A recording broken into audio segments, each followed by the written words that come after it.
Well, get this. Apparently, Downing Street is on tenterhooks, keeping a close eye on the potential, shall we call it, drama within the Labour Party. There's a bit of a buzz going about among MPs, and yesterday, Clive Lewis even offered to step aside for Andy Burnham, giving him a shot at the leadership. And when asked about this today, Burnham said he was, all about appreciation, but didn't completely shut the door on the idea. More than likely because, in my opinion, that's probably what he wants to do. Bye-bye, Keir. Hello, Andy. Let's face it, all MPs more than likely want the top job, don't they? But he did make it clear, though, that he has got his hands full as the Mayor of Greater Manchester.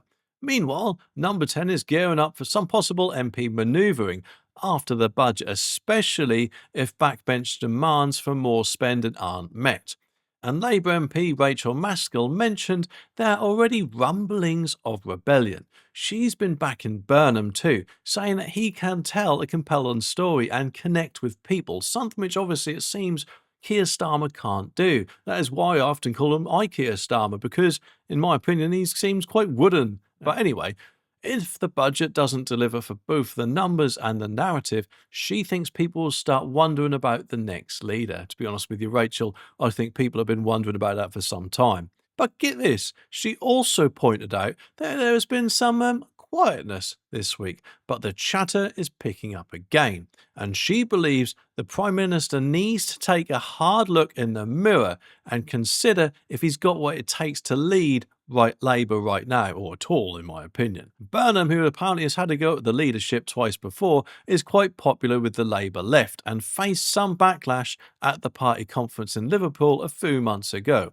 Some MPs weren't too chuffed with that, and they saw him as trying to grab the leadership spotlight after publicly criticising Keir Starmer. And Rachel Reeves, well, she also gave him a dressing down for suggesting that she should be in hock to the bond markets and should instead borrow more. Which obviously, that's what Labour seems to do, isn't it? Tax high, borrow more, and give it all to people to sit on their bums. The thing is, though, this obviously now seems to be biting them in the bum, and hopefully on November the 27th, Rachel Reeves and Keir Starmer will resign, although admittedly, I don't think that's going to happen. Since then, the PM's popularity has taken a bit of a nosedive, especially after a clumsy attempt to squash a leadership challenge that backfired, leading to more infighting and doubts.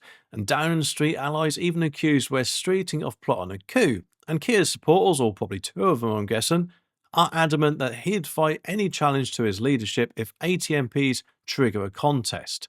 Obviously, all Prime Ministers don't want to be kicked out, do they? So, of course, they're all going to fight for their jobs. And when asked about Burnham being a threat, Education Minister John McAllister, if I pronounced that right, brushed it off, saying it was not a particularly serious suggestion. It probably will be soon. But anyway, what do you all think? Let me know down in the comments. And I just noticed, look, don't Keir and this Burnham guy, don't they look like brothers? Anyway, let me know what you all think down in the comments.